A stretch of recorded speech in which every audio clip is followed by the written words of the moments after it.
What's up, good people? Welcome back to Matter of Fact. On yesterday, I provided some websites that offer free counseling services, therapy services, just provide some outlets or some avenues for people that, may be self-aware or maybe haven't been informed or just interested in taking that first step. So today, I want us to identify 4 subtle signs of trauma. The first sign will be the feeling of anxiety or anxiousness. So stress may develop after experiencing the trauma. So if you find yourself feeling overwhelmed, feeling like it just doesn't make sense, like it's just too much weighing down on you, and then the anxiety part, right? So for me, anxiety feels like right as I'm about to make a decision, it could be something I've done 1,000 times over, whether it be a physical or verbal, whatever the case might be. I just find myself in this moment to where it almost feels like your body locks up, right? So your mind is telling you, yeah, go do this, but your body it's almost in protect mode, right? So it's almost paralyzing to some extent. And then you have to work it out with this mind over matter thing and just really force yourself into doing what you were about to do.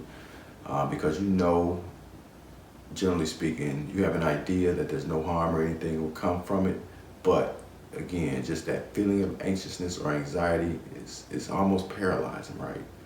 So that's one of the indicators that you've dealt with some type of trauma, because again, that stress factor is showing its face, right? And it usually happens when we're not expecting it. The second way to identify signs of trauma is based on your reaction or overreaction.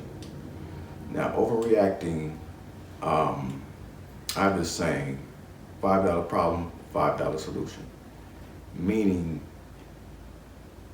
if somebody were to disappoint me, that doesn't warrant me calling the police. That doesn't warrant me crashing my car. So you really got to gauge your reaction to what you're actually reacting to.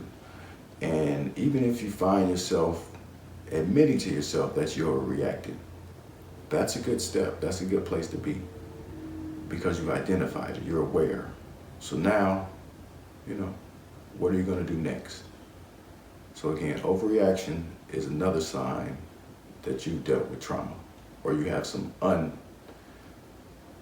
unfixed trauma. Another way to identify you have some unfixed trauma is the feelings of shame or self-doubt. This can get to the point where you know something's going on internally, and at some point we're reviewing what was going on or what transpired, you begin to blame yourself, right? And then that's just this rabbit hole where it gets deeper and deeper and deeper. Eventually, you find yourself by yourself, and you're not wanting to talk to anybody, you don't want to express it to anybody. So if you find yourself in this place, just consider it, and maybe reach out to one of those websites that I produced for you yesterday. And the final subtle sign to identify that you have some unfixed trauma would be daydreaming or zoning out. This generally will happen in a social setting. So let's just say you're at a bar and the music is blaring, the drinks are flowing, everybody's laughing and having a good time, but you find yourself sitting in the dark corner by yourself, right? Isolated. Emotional trauma can cause you to slow down internally. By doing this, you wind up numbing your emotions. Now, when your emotions are numb, you may feel exhausted, you may feel tired, just tired of being tired, and this will also spread to not wanting to express yourself, simply expressing how you feel or what you think, particularly the expressions of pain or hurt. Now, what this will do will push your friends away.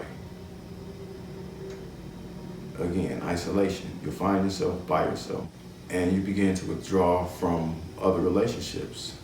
And you're innately doing this to protect yourself from any further emotional trauma. So again, whether it be the anxiety, the overreactions, the feeling of self-doubt or self-shame, or the daydreaming or zoning out, you're experiencing any of those, there's a good chance you have some unfixed trauma going on. The best thing that you can do for everybody is to talk to somebody. So I'll drop the links to the websites that I posted yesterday. I'll drop them below. I feel like information is one of the most important things in this world, and it's something that nobody can take away from you. And when you know, you know. So, the saying goes, things happen. The most important thing is what happens next. I wish you the best. Till the next time. It's just a matter of fact.